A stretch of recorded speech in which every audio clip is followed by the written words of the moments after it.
आमचं घर तसं साधं आणि सुखी कुटुंब. घरात मी, माझे आईबाबा आणि दादा-वहिनी असे आम्ही 5 जण राहतो.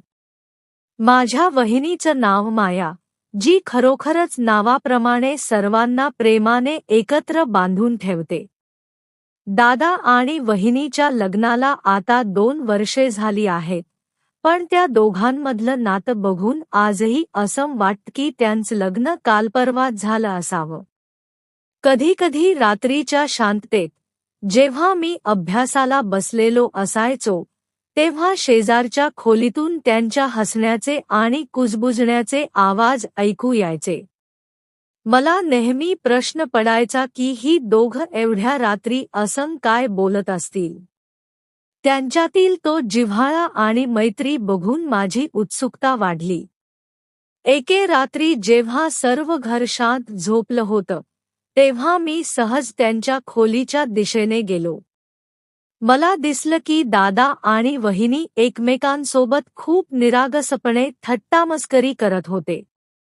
दादा वहिनीची खोड काढत होता आणि वहिनी लाजून त्याला उत्तर देत होती.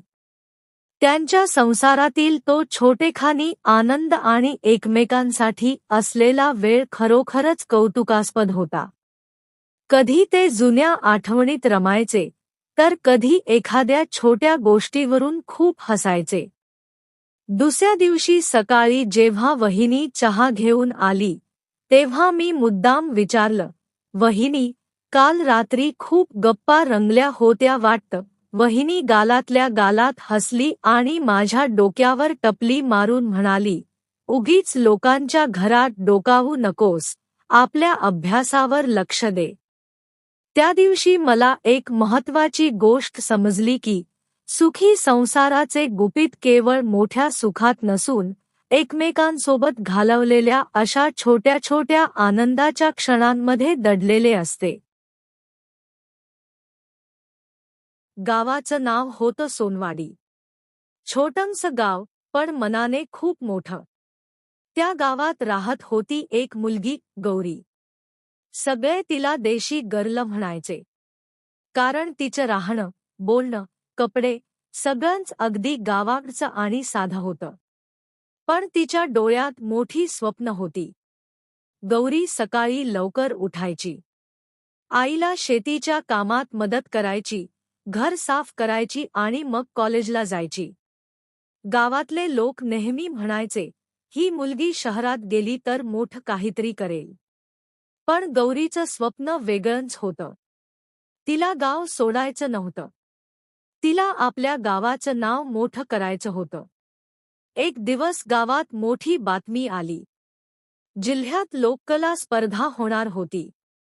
जिंकणाऱ्याला मुंबईत परफॉर्म करण्याची संधी मिळणार होती. गौरीला लहानपणापासून लावणी आणि लोकगीतांची खूप आवड होती. ती सुंदर गात होती. पण तिचे बाबा खूप कडक स्वभावाचे होते.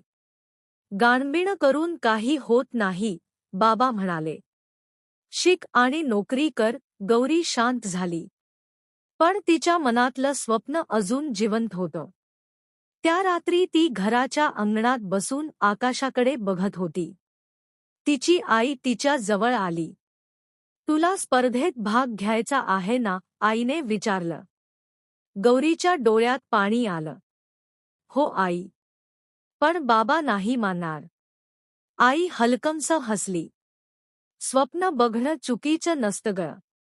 दुसऱ्या दिवशी आईने बाबांना समजावलं. खूप वाद झाले.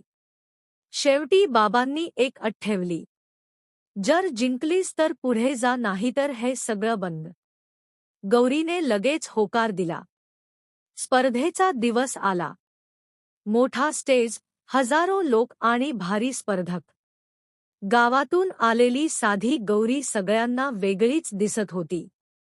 काही मुली तिची थट्टा करत होत्या, ही पण स्पर्धेत आलीये. अगं, ही तर अगदी देशी गर्ल आहे. गौरीने काही उत्तर दिलं नाही. तिचा नंबर आला. ती स्टेजवर गेली. ढोलकी वाजायला लागली आणि गौरीने लावणी सुरू केली. तिचा आवाज इतका मधुर होता की सगळे शांत झाले. तिच्या चेहऱ्यावर आत्मविश्वास होता. प्रत्येक शब्दात मातीचा सुगंध होता. परफॉर्मन्स संपताच जोरदार टाळ्या वाजल्या. जजेस खूप इम्प्रेस झाले. निकाल जाहीर झाला. पहिला क्रमांक मिळतो आहे सोनवाडीच्या गौरीला. गौरीच्या डोळ्यात आनंदाश्रू आले. तिचे बाबा प्रेक्षकात उभे होते. पहिल्यांदाच त्यांच्या चेहऱ्यावर अभिमान दिसत होता. मुंबईत जाण्याचा दिवस आला. मोठं शहर, मोठे लोक, मोठ्या संधी. पण गौरीने तिची ओळख बदलली नाही. ती नेहमी म्हणायची, मी गावातून आले आणि मला त्याचा अभिमान आहे. काही महिन्यातच तिची गाणी सोशल मीडियावर व्हायरल झाली. लोक तिला देशी गर्ल गौरी म्हणून ओळखू लागले. एका मुलाखतीत तिला विचारलं, तुमच्या यशाचं रहस्य काय? गौरी हसली आणि म्हणाली, स्वतःवर विश्वास ठेवा. गावाकडचं असणं कमजोरी नाही. तीच आपली खरी ताकद आहे. आजही गौरी जेव्हा सोनवाडीत परत येते, तेव्हा गावातली लहान मुलं तिच्याकडे बघून स्वप्न पाहतात. आणि गावातले लोक अभिमानाने म्हणतात, ही आमची देशी गर्ल आहे. सोनवाडी गावातली गौरी आता संपूर्ण जिल्ह्यात प्रसिद्ध झाली होती. तिच्या देशी गर्ल नावाची चर्चा सगळीकडे सुरू होती. पण यशासोबत काही लोकांचा मत्सरही वाढत होता. मुंबईत एका मोठ्या म्युझिक कंपनीने गौरीला बोलावलं. गावात पहिल्यांदाच कुणाला इतकी मोठी संधी मिळत होती. सगळं गाव आनंदात होतं. पण गौरीचे बाबा अजूनही थोडे चिंतेत होते. मोठं शहर आहे. लोक बदलतात, ते म्हणाले. गौरी हसली. मी बदलणार नाही बाबा. मुंबईत पोहोचल्यावर गौरीला एक वेगळीच दुनिया दिसली. मोठमोठे स्टुडिओ, चमकणारे लाईट्स, प्रसिद्ध लोक. तिथे तिची भेट झाली आर्यन नावाच्या मुलाशी. आर्यन एक म्युझिक डायरेक्टर होता. शहरात वाढलेला, पण मनाने खूप साधा. पहिल्याच भेटीत त्याला गौरीचं बोलणं आवडलं. तुझ्या आवाजात मातीचा सुगंध आहे, तो म्हणाला. हळूहळू दोघांची मैत्री वाढली. आर्यन गौरीला शहरातील सगळ्या गोष्टी शिकवत होता आणि गौरी त्याला गावाकडचं खरं आयुष्य दाखवत होती. एका दिवशी स्टुडिओत एका प्रसिद्ध गायिकेने गौरीची खिल्ली उडवली. ही गावाकडची मुलगी स्टार बनेल. तिला इंग्लिश पण नीट येत नाही. गौरीला खूप वाईट वाटलं. ती रडतच बाहेर आली. आर्यन तिच्यामागे गेला. लोक काय बोलतात ते महत्त्वाचं नाही. तू कोण आहेस ते महत्त्वाचं आहे. त्या शब्दांनी गौरीला पुन्हा ताकद मिळाली. काही दिवसांनी तिचं पहिलं गाणं रिलीज झालं. गाणं इंटरनेटवर व्हायरल झालं. लाखो लोकांनी ते ऐकलं. सगळीकडे फक्त देशी गर्ल गौरीची चर्चा सुरू झाली. TV channels, interview, photoshoot. Gauri आता स्टार झाली होती. पण यशामुळे तिच्या आयुष्यात अंतरही येऊ लागलं. ती गावापासून दूर जात होती. आईबाबांशी बोलायलाही वेळ मिळत नव्हता. एक दिवस तिच्या आईचा फोन आला. गौरी, बाबा आजारी आहेत. हे ऐकताच तिच्या पायाखालची जमीन सरकली. ती लगेच गावाकडे निघाली. घरी पोहोचल्यावर बाबांची अवस्था पाहून ती रडू लागली. बाबांनी तिचा हात पकडला. तू खूप मोठी झालीस ग. पण स्वतःला हरवू नकोस. त्या रात्री गौरी खूप विचार करत बसली. शहराने तिला प्रसिद्धी दिली होती. पण गावाने तिला ओळख दिली होती. दुसऱ्या दिवशी तिने एक मोठा निर्णय घेतला. ती परत मुंबईला गेली, पण आता फक्त स्वतःसाठी नाही.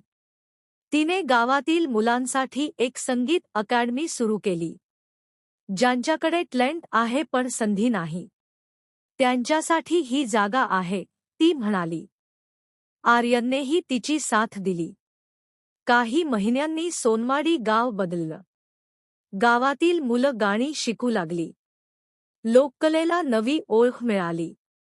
एका मोठ्या कार्यक्रमात गौरी स्टेजवर उभी होती. समोर हजारो लोक होते.